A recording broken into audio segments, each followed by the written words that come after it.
The Merc with the Mouth is back with Deadpool 2, doubling down on the humor, heart, and action. The sequel proves to be a success.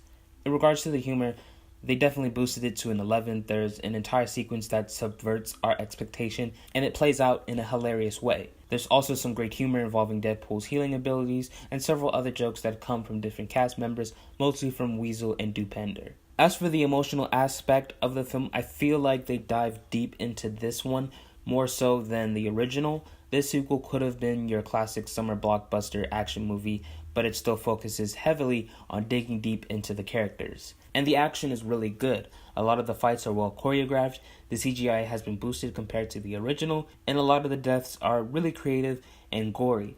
There's a few, maybe one or two death scenes that made me cringe a little bit. One of the death scenes for sure made me cringe, but another one might not have been a death scene, more so a gory scene. The plot does focus on two things: forming X-Force and following through with the narrative of this film, and I feel like for the most part, they successfully handle it. The first time watching it, I was a little confused because a lot was happening at once, but the second time around, the plot makes a lot more sense. So I recommend seeing it a second time because you might miss something because the humor may have distracted you. And as for the cast, everyone did a great job. Ryan Reynolds, a gem as always. Zazie Beetz as Domino is one of my favorites coming out of this movie. Same goes for Julian Dennison as Russell. And then there's Josh Brolin as Cable.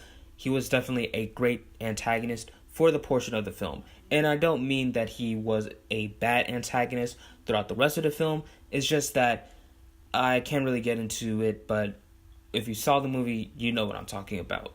Jumping to some of the negatives about this movie, as I mentioned before, the humor can distract you from the scene going on, so you might miss something. That's how I felt going in the first time, but the second time it was a lot easier because I already heard the jokes, and even then there were still some that made me laugh out loud. The movie sort of takes its time to get started. I do like the very first scene. It definitely gets you engaged at that point, but the next 20 minutes or so is kind of slow. It sort of explains what happened in the first scene. It's a very necessary and essential 20 minutes, but I'd say that the film doesn't start until maybe 30 minutes in, towards the end of Act 1. But what do you guys think? Did you like Deadpool 2? Leave your thoughts down in the comments below with no spoilers, and be sure to subscribe for my review of Deadpool 2 with spoilers. Give this video a thumbs up if you liked it, and other than that, my name is Jobi-Wan Kenobi. May the Force be with you, and have a marvelous day from the LA to the DC.